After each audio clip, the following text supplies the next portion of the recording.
Good morning. Today, 7 August 2024.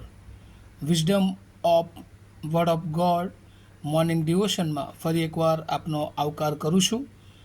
અને ખાસ કરીને આજે આપણે નીતિવચનનું પુસ્તક એનો બીજો અધ્યાય અને એની 1-11 કલમ પ્રોવર્બ્સ ચેપ્ટર 2 વર્સ 1-11 અને પ્રભુનું વચન આ પ્રમાણે કહે છે, મારા દીકરા, જો તું મારા વચનોનો અંગીકાર કરશે અને મારી આજ્ઞાઓને તારી પાસે સંગ્રહી રાખીને જ્ઞાન તરફ તારો કાન ધરશે અને બુદ્ધિમાં તારું મન પરોવશે, જો તું વિવેક બુદ્ધિને માટે ઘાંટો પાડશે અને સમજણ મેળવવાને માટે ખંત રાખશે, જો તું રૂપાની પેઠે તેને ઢૂંઢશે અને દાટેલા દ્રવ્યની પેઠે તેની શોધ કરશે, તો તને યહોવાના ભયની સમજણ પડશે અને દેવનું જ્ઞાન તારે હાથે લાગશે.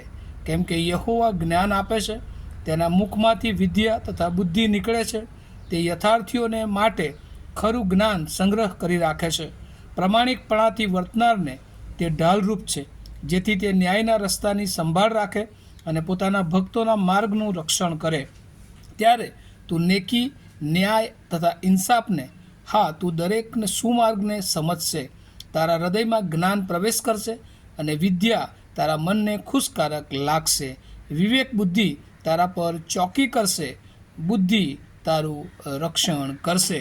અને આજે આપણે જે ખાસ પ્રભુના વચનના આધારે જે જોવાના છે, Bible say about two way of our life.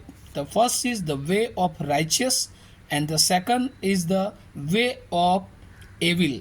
એટલે કે બાઇબલ આપણને બે માર્ગો વિશે જણાવે છે, એક ન્યાયીઓનો માર્ગ અને બીજો એ દુષ્ટતાનો માર્ગ. અને હવે ખાસ કરીને જો આપણે આ નીતિવચનના પુસ્તકમાં જોઈએ છે કે જે લોકો એ પ્રભુનું વચન સ્વીકારે છે, પ્રભુને વચન પ્રમાણે જીવન જીવે છે, પ્રભુની આજ્ઞાઓને માને છે, એને આ જ્ઞાનીના પુસ્તકો જે છે એ જ્ઞાની વ્યક્તિ તરીકેની ઓળખ આપે છે. અને ખાસ કરીને નવા કરારમાં જો આપણે દ્રષ્ટિ કરીએ તો ઈસુ ખ્રિસ્ત એ ન્યાયના માર્ગને સાંકડા માર્ગ સાથે સરખાવે છે. ગીતશાસ્ત્ર 1માં પણ આપણે જોઈએ છે. અને ખાસ કરીને જે સાંકડો માર્ગ છે એ ન્યાયીઓનો માર્ગ એમ ઓળખવામાં આવે છે. અને બાઇબલના જ્ઞાન સાહિત્ય પ્રમાણે જે ન્યાયી છે, જે સાંકડા માર્ગ પર ચાલે છે, તેને જ્ઞાની કહેવામાં આવે છે. નીતિવચન 10, 8 અને 14 પ્રમાણે એવા વ્યક્તિઓ એ પ્રમાણિક હોય છે, એ અડગ હોય છે. અને નીતિવચન 11, 3 અને 6 આવા વ્યક્તિને સદાચારી, આની સરખામણીમાં જે લોકો એ પહોળા માર્ગ ઉપર ચાલે છે એને ખાસ કરીને એ દુષ્ટના માર્ગ તરીકે પણ ઓળખવામાં આવે છે. પણ જે લોકો ન્યાયના માર્ગ પ્રમાણે ચાલે છે અને એ ન્યાય તરીકે એ ઈશ્વરમાં જે વાત અહીંયા નોંધવામાં આવી છે કે જ્યારે એ લોકો પ્રભુની બીક, પ્રભુનું ભય, પ્રભુની આધીનતામાં જીવન જીવે છે, પ્રભુના વચનોને ખાસ કરીને તે લોકો સ્વીકારે છે, ત્યારે તેઓના જીવનમાં બહુ સ્પષ્ટ વાત જે અહીંયા નોંધવામાં આવી છે કે તેઓને દેવનું ભય શું છે એની સમજણ તેઓ મેળવે છે. કારણ કે બહુ અગત્યની વાત છે કે ઘણા બધા લોકોએ દેવનું ભય એ રાખવાનો પ્રયત્ન કરતા હોય છે, પણ જે લોકોને ખરેખર દેવનું ભય કેમ રાખવું જોઈએ, કારણ કે એ જ્ઞાનનો સ્ત્રોત છે, એ આપણો ઉત્પન્ન કરનાર છે, એ આપણને બનાવનાર છે, એ રોજે રોજ આપણા જીવનને એ આશીર્વાદિત કરી શકે છે. અને એટલા માટે એનું ભય, એની બીક, એના વચનો પાળવા, એની આજ્ઞાઓમાં રહેવું એ માણસને માટે સૌથી શ્રેષ્ઠ બાબત છે. અને એ બાબત સમજવાને માટે આ જે લોકો કે જેઓ પોતાના ઈશ્વર જે એમને વચનો આપ્યા છે એ વચનોને એ પાળે છે, ત્યારે એમના જીવનમાં એ જ્ઞાન પ્રાપ્ત કરે છે. અને આમ જ્ઞાનનો માર્ગ એ એટલે કે જ્ઞાન અને બુદ્ધિ વધારે હોવું એવું નથી, પણ જાણે કે જ્ઞાની અથવા ન્યાયી માણસ એ એનું ચારિત્ર અને વર્તન એ સારું હોય છે. આમ જ્ઞાનનો માર્ગ એ એક પ્રકારની સારી જીવનશૈલી દર્શાવે છે. ગુડ લાઈફસ્ટાઈલ એ જ્ઞાનની એ ઓળખ એ આપે છે. અને બાઇબલનું જ્ઞાન એ લોકોને સારું નૈતિક જીવન, એથિકલ લાઈફ એ સારું બને અને એટલા માટે કેટલાક નિયમો આપે છે. અને જે ઈશ્વર એ એને આજ્ઞાઓ, વચનો તરીકે આપવામાં આવી છે. અને એ રીતે પોતાના જીવનને એ નિયમો રાખીને, એ આજ્ઞાઓ પાડીને એ સર્વશ્રેષ્ઠ બનાવી શકે છે.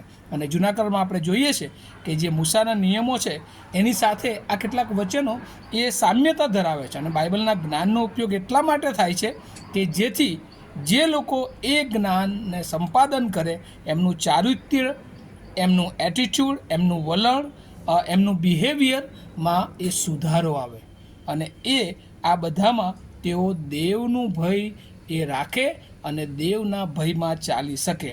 આમ જેથી તેઓ ન્યાયપણાના માર્ગે, જે સાંકડો માર્ગ છે, જે ઘણી બધી વાર એ બહુ મહેનત કરીને આગળ વધવાનો માર્ગ છે, પણ એ બધામાં પ્રભુ એની સાથે હોય છે. અને 1 થી 11 કલમોમાં જો આપણે બહુ અગત્યની વાતો વાંચીએ તો કહે છે કે એ માર્ગમાં જ્યારે એ માણસ એ જીવન જીવે છે ત્યારે એનામાં વિવેક બુદ્ધિ, એનામાં સમજણ અને એ બધી બાબતો ત્યાં સમાયેલી છે કે એ જ્ઞાનના આશીર્વાદો. અને એટલે બીજા અર્થમાં આ 1 થી 11 કલમને ધ વેલ્યુ ઓફ વિઝડમ તરીકે પણ ઓળખવામાં આવે છે કે ઈશ્વરનું જે જ્ઞાન છે એનું મહત્ત્વ શું છે એ આ વચનો દ્વારા પણ આપણને શીખવા મળે છે. તો આવો આપણે આ જ્ઞાનના મહત્ત્વને વધારે ઊંડાણથી આપણા જીવનમાં સ્વીકારીએ, પ્રભુની બીક અને ભયમાં અને ન્યાયી માર્ગમાં ચાલીએ અને ઈશ્વર જે ચાહે છે એવું વર્તન, એવું વલણ અને એવી વિચારધારા સાથે આગળ વધીએ કે જેથી કરીને પ્રભુ આપણા જીવનનો બધું ને બધું ઉપયોગ કરી શકે. આવો આપણે પ્રાર્થના કરીએ. અમારા જીવંત અને દયાળુ ઈશ્વર, 2 માર્ગો વિશે તમે આજે સવારે અમને શીખવ્યું છે, જ્ઞાનીઓનો માર્ગ અને દુષ્ટતાનો માર્ગ. અને આ બંને માર્ગો એ અમારી સામે હોય છે, પણ પ્રભુ આજે સવારે મેં જે ન્યાયીઓનો માર્ગ, જે જ્ઞાની માણસો છે, જે તમારી આધીનતામાં છે, તમારા વચનો પાડે છે, તેઓ ચાલે છે. અને એ માર્ગે ચાલવાને માટે અમને તમારી કૃપા આપો, કારણ કે એ માર્ગ દ્વારા અમે વધારે તમારી નજદીક રહી શકીએ છીએ, તમારી ઓળખમાં રહી શકીએ છીએ અને પ્રભુ વિશેષ તો તમારા ભયની અમે સમજણ મેળવી શકીએ છીએ. ત્યારે આજે જેટલાય આ વચન સાંભળ્યું છે, સાંભળવાના છે, એ દરેકને માટે પ્રભુ તમારી ખાસ કૃપા, તમારા આત્માની દોરવણી આપો. આ વચનો દ્વારા તેઓ હંમેશા પોતાના જીવનને એ ન્યાયી માર્ગે ચલાવવાના માટે એ તૈયાર રૂપ થઈ શકે. અમે બધા અમારા જીવનો તમારા સમર્થ હાથોમાં જ મૂક તમારી પ્રાર્થના ઈસુ પ્રભુમાં સાંભળો અને તેનો સ્વીકાર કરો. આમીન. Thank you. Have a nice day to all of you. Thank you.